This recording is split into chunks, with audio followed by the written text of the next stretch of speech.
नमस्कार, स्वागत है एक बार फिर से आप सभी का आपके अपने चैनल हनुमान सेवा परिवार में।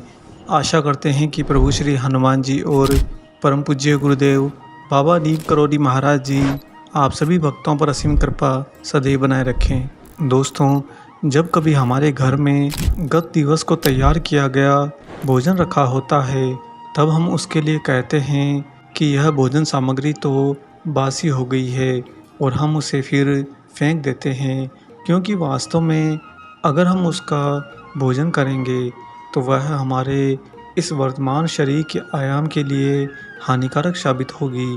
उससे हमें स्वास्थ्य का रोग हो जाने का अंदेशा रहेगा।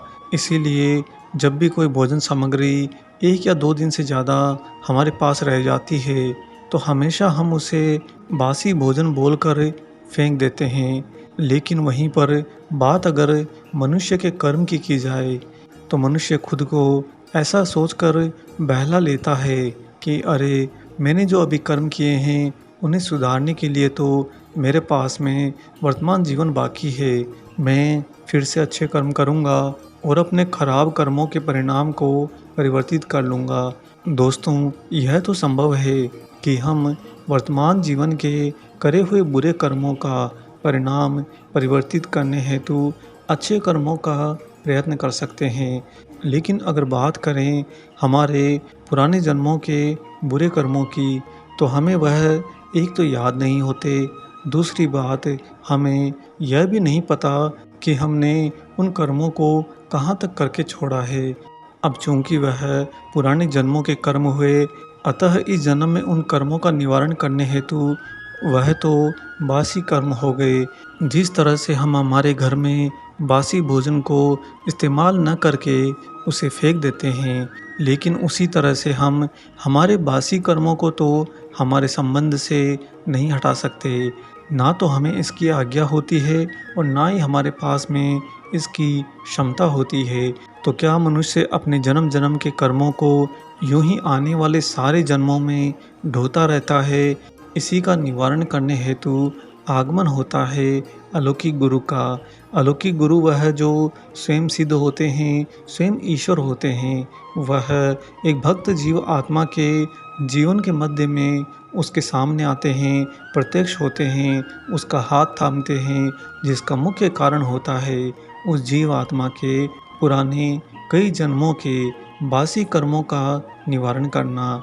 जी हाँ दोस्तों, गुरु कभी हमें केवल मात्र इस उद्देश्य से नहीं मिलते कि वर्तमान जीवन में जहाँ कहीं हम अटके हुए हैं, बस वहाँ से हमें बाहर निकालना हो, क्योंकि वर्तमान जीवन तो पूरा ही निरंतर परिवर्तित होता रहता है।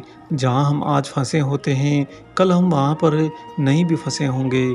जहाँ हम आज अच्छे स्तर पर जीवन में होते हैं, कल को हम वहाँ पर नहीं भी होंगे। परंतु जो हमारे पुराने जन्मों के कर्म हमारा पीछा कर रहे होते हैं, कहने का भाव है कि जिन बासी कर्मों को हम स्वयं निरंतर ढो रहे होते हैं, उनका निवारण करने हेतु अलौकिक गुरु वास्तव में हमें भक्ति के मार्ग पर स्वयं आकर मिलते हैं। इस धरती पर जन्म लेने वाले मनुष्यों के अंदर कोई भी मनुष्य यह नहीं बता सकता कि उसके कितने कर्म बासी हो चुके हैं। और कुछ प्रकृति का विधान ऐसा भी होता है कि अलौकिक गुरु आकर भी, स्वयं ईश्वर आकर भी यह गणना कभी नहीं बताते कि आपके कितने जन्मों के बासी कर्म हो चुके हैं। वह तो केवल एकमात्र एक ही निवारण करते हैं कि उन सारे बासी कर्मों को एक ही साथ में समेट लिया जाए और आपको उनसे मुक्त कर दिया जाए। और वह अति विशेष कृपा प्राप्त करने के लिए ही गुरु आपको ईश्वर भक्ति की ओर मोड़ते हैं। आपने अनेक वीडियो में यह सुना होगा कि बाबा जी हमेशा अपने भक्तों को हनुमान जी की भक्ति करने, राम नाम का जाप करने के लिए कहा करते हैं। बाबा के ऐसा कहने के पीछे सबसे गहरा भाव होता है कि आपको ईश्वर की ओर एकाग्र कर दिया जाए, जिसके परिणाम स्वरूप आप आने वाले समय में लायक हो जाएं कि आपके पुराने जन्मों के उन बासी कर्मों का निपटारा हो सके, उनका निवारण हो सके। अन्यथा आप अगले जन्म में फिर से उन्हीं कर्मों को ढोते रहेंगे। और दोस्तों, जो बासी कर्म होते हैं वह बासी भोजन की तरह ही होते हैं। जहाँ पर 1-2 दिन का बासी भोजन हमें हल्का सा स्वास्थ्य रोग दे सकता है, वहीं पर अगर हम 10 दिन पुराना भोजन खाएँगे, तो आप जानते हैं भली-भाँति कि हमारा स्वास्थ्य कितना बुरी तरह से प्रभावित होगा। बिल्कुल ठीक उसी तरह से जो बासी कर्म हमारे कई जन्मों से पीछे-पीछे चल रहे होते हैं, उनका दुष्परिणाम दिन-ब-दिन निरंतर बढ़ता चला जाता है। और इसी कारण से आने वाले किसी जन्म में जब आप भक्ति की तीव्रता में आने लगते हैं, भक्ति मार्ग पर बहुत ही तेज वेग के साथ में अग्रसर होने लगते हैं, उस समय वही बासी कर्म आपकी भक्ति में बाधा डालते हैं। परम पूज्य गुरुदेव बाबा नीम करोली महाराज जी किस प्रकार अपने भक्तों को पिछले जन्मों के बासी कर्मों से मुक्ति दिलाते हैं, इसे बड़ी ही सरलता के साथ में समझने के लिए आज हम आपको सुनाएंगे महाराज जी की एक सत्य घटना। दोस्तों, इससे पहले हम आगे बढ़ें, यहाँ पर हम आप सभी से एक निवेदन करना चाहेंगे। पिछले कई दिनों से या यूँ कहिए अनेक दिनों से हम आप सभी से बाबा के एक अनन्य व्रत भक्त के जीवन में आए हुए महासंकट की घड़ी में उनकी मदद करने के लिए निरंतर निवेदन कर रहे हैं। दोस्तों, बाबा के ये भक्त एक तो वृद्ध अवस्था में हैं, ऊपर से महासंकट में धंसे हैं और उनकी उचित सहायता अभी तक नहीं हो पाई है।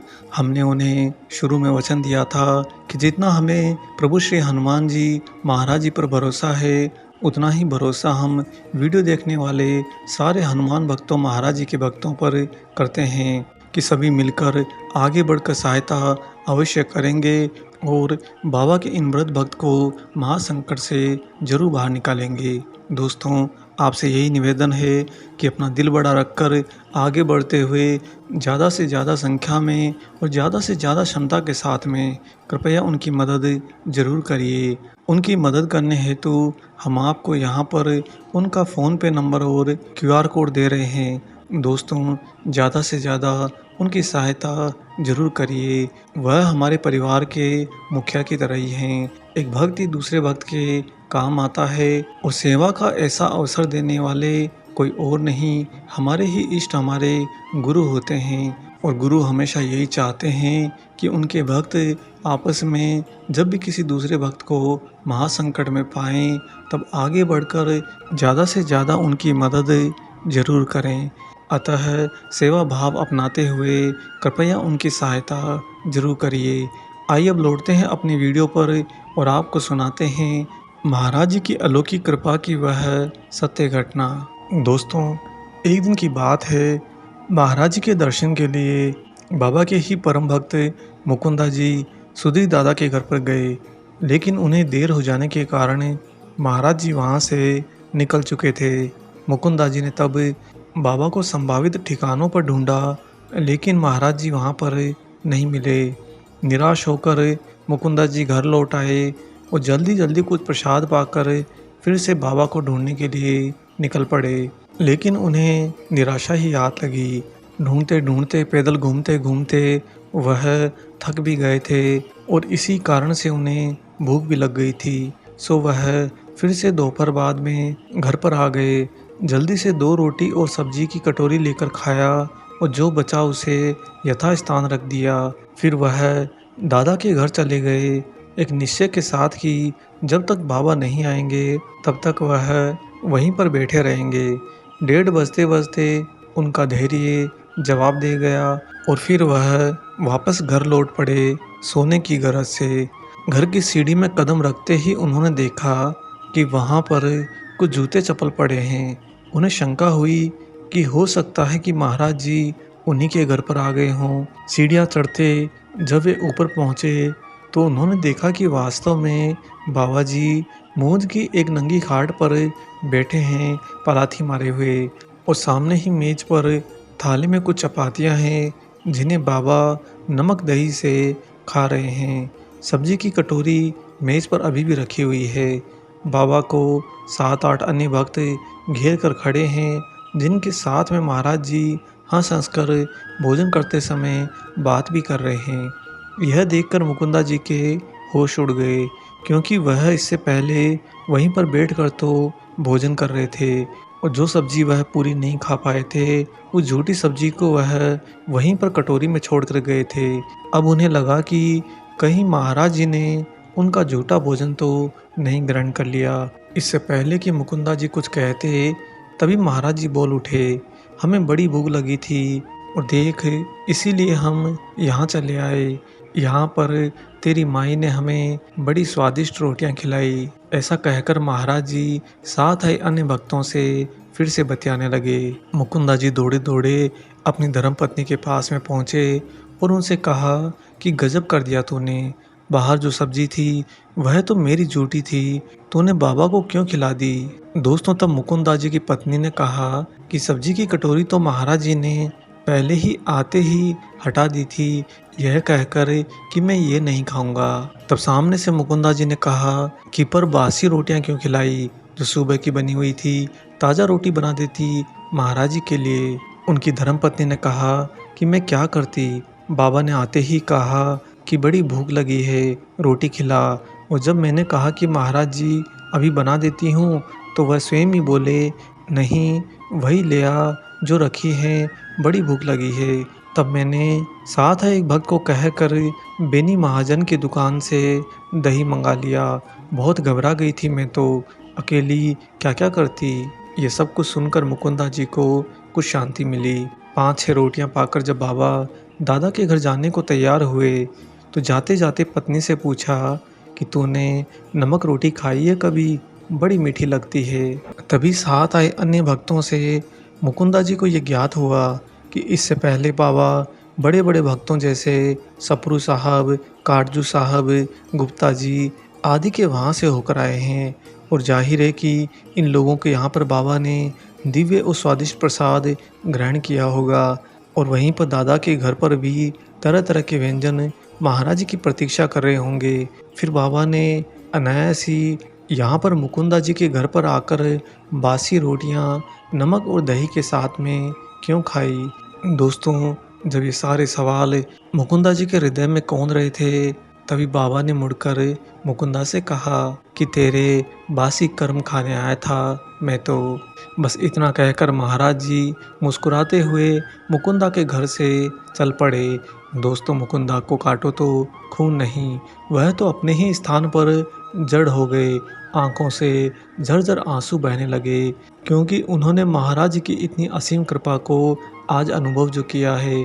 बाबा ने उन पर ना सिर्फ इस जन्म की कृपा करी, अपितु उनके कई जन्मों के वह बासी कर्म जो उनका निरंतर पीछा कर रहे थे, हर जन्म में उनकी रुकावट एवं बाधा बन रहे थे, उन्हें महाराज जी ने एक ही बार में पूरी तरह से निवारण कर दिया। बाबा ने स्वयं उन बासी कर्मों का भक्षण कर लिया। महाराज जी की दिव्य अग्नि में वे सारे बासी कर्म अब जलकर स्वाहा हो गए। और इसके बदले में महाराज जी ने मुकुंदा से क्या कुछ मांगा? कुछ भी नहीं। वह तो अति कृपालु हैं, अति दयालु हैं, करुणा के सागर हैं, संकट मोचन हैं। अपने भक्त को ना सिर्फ इस जीवन के कष्टों से छुटकारा दिलाने हेतु, अपितु अपने भक्त को उसके पिछले जन्मों के कर्मों से छुटकारा दिलाने हेतु भी वह उस पर अपनी कृपा कर दिया करते हैं।